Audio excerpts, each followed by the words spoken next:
After my husband and best friend murdered me, I found myself in line at the underworld registration desk. The Death Reaper asked me which family I wanted to be reborn into. I pointed at that disgusting couple in the mirror of life and death and smiled. Cold. Dark. That family! I want to be born as the product of their love. The Reaper froze.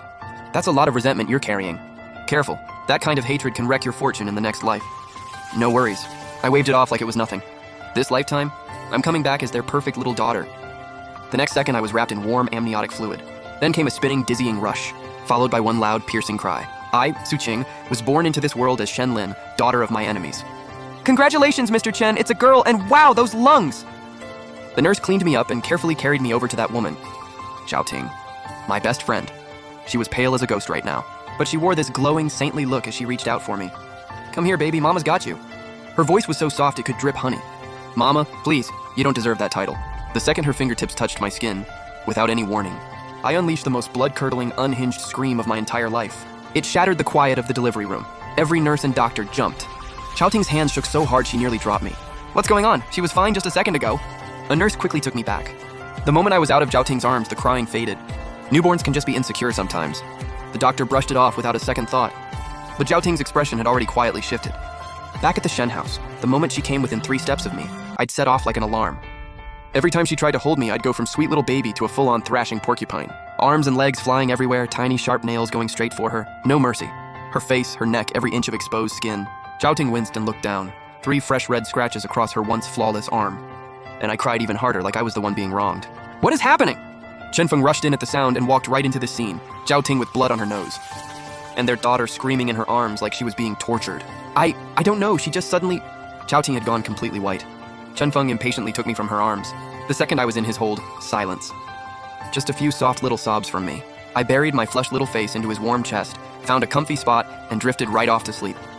Like a completely different baby from 2 minutes ago. Chen Feng looked at his angelic daughter, then glanced at the scratches on his wife's arm. His brow furrowed deep. And from that day on, this became the norm in the Shen household. Zhao Ting picks me up. I scratch her and scream the house down. Chen Feng, grandpa, grandma, even the nanny, I'd be as quiet as a little doll.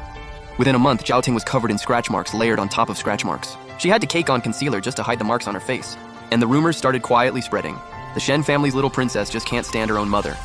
That night, I scratched the corner of her mouth again, and she finally snapped. What do you want from me?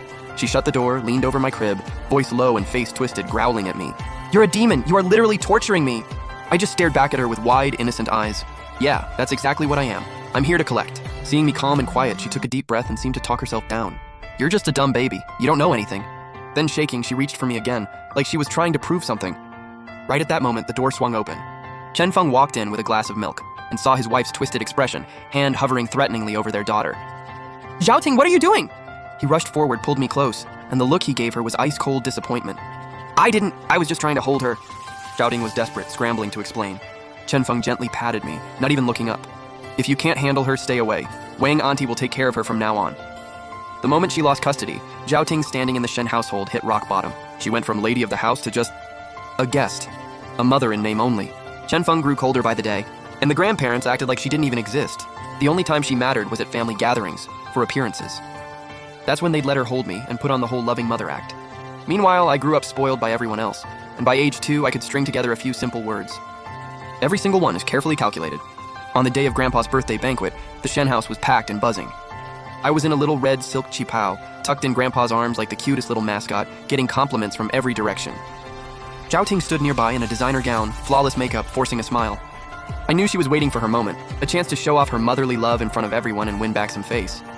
Sure enough, when the cake was cut, she glided over with a little slice, all grace and elegance, voice dripping sweet. Lin, my little baby. Come on, let Mama feed you some cake. She figured I'd behave in front of a crowd. Too bad she was dead wrong. I'd been waiting for this moment for so long. I squirmed out of Grandpa's arms, hit the floor, and backed away like I'd seen something disgusting. Pure horror and rejection written all over my little face.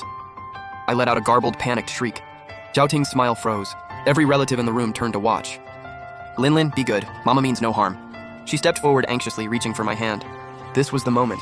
I shot my tiny arm up with everything I had and pointed straight at her, her face already cracking with guilt.